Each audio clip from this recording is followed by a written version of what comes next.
Recently, I finished Crime and Punishment by Fyodor Dostoyevsky, and I can truly say that the psychological depth that the novel goes through is truly unparalleled.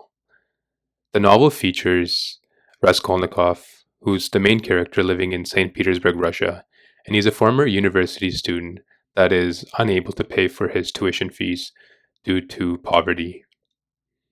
He is also under extreme illness and fever and is the sole provider and hope for his mother and sister who live in a village outside of St. Petersburg.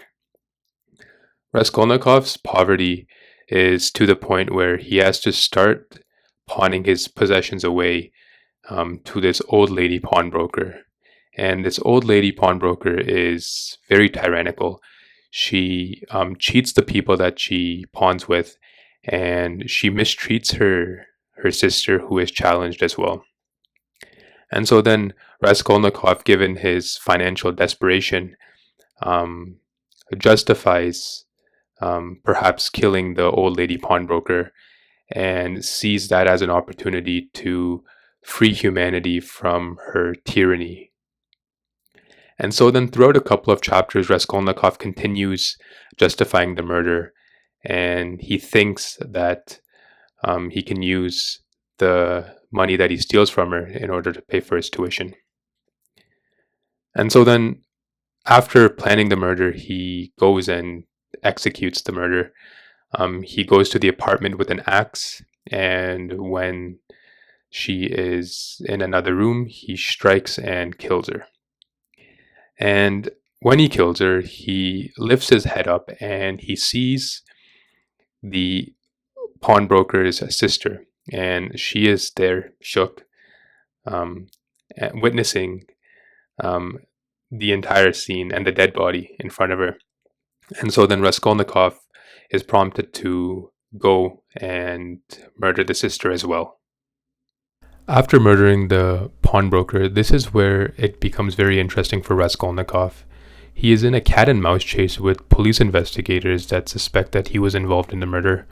And during this time, his health also worsened as well.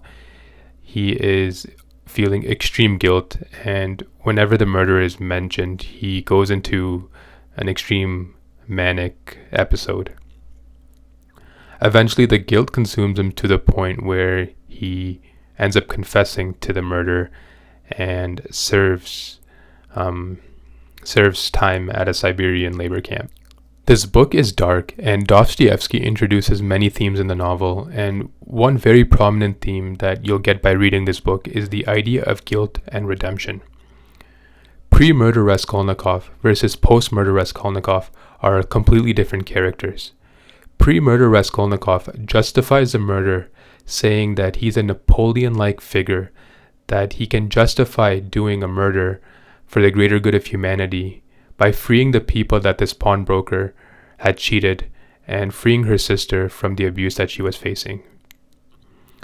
We see post-murder Raskolnikov as a character that still tries to justify the murder, but slowly the guilt that he faces from the murder makes him realize that he is just an ordinary person and that murdering the pawnbroker was in fact not good for humanity.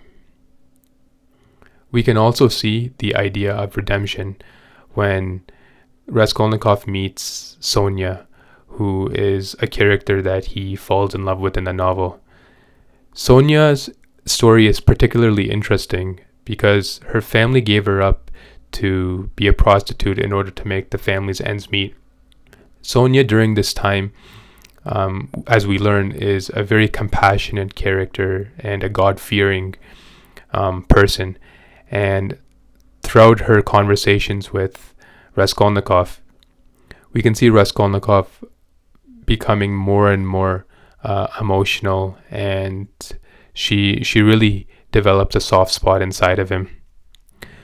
Raskolnikov develops a trust with Sonia, and he eventually confesses the murder to her, and it's here that Sonia encourages Raskolnikov to redeem himself and confess to the murder. We learn from this novel that redemption comes through suffering and requires accepting of more responsibility for the negative action that one has done. It was only when Raskolnikov admitted to the murder where he was able to express his tears and emotions, and for the first time redeem himself from the actions of murder he committed. With that being said, I highly encourage you to read this book, Crime and Punishment. At times, it may put you in dark places, but understanding the book may help you understand yourself better and the themes of guilt and redemption.